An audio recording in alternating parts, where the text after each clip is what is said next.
Tantah, Pak Din dah kahwin semalam, tunggu dapat anak. Weh. Pak Din! Ni. Kahwin sampai adik tak ajak aku. Aku best friend tau. Jangan naduk gini. Aku tengok Tak kira lah. Ini Cik Mona, nama dia sepupu aku. Dia ni janda, anak satu. Suami dia mati, dilanggar kat lembu.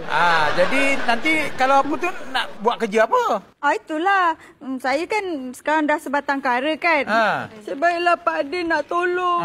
Sebab saya baru-baru ni dapat kerja sebagai mak gan.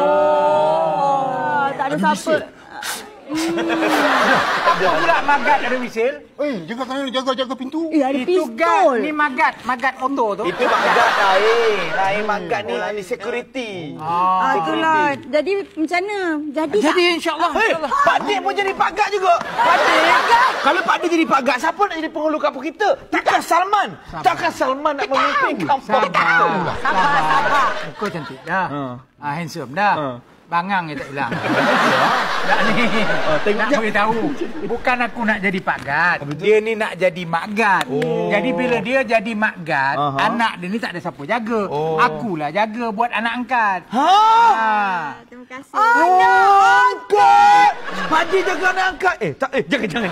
Baby punya. Tu baby punya. Pak Kodi kata kejut ke? Pak Kodi tak kejut. Pak Din nak jaga anak ni. Jadi anak angkat. Apa? Bukan budak aku. Nak jadi anak angkat. Wish.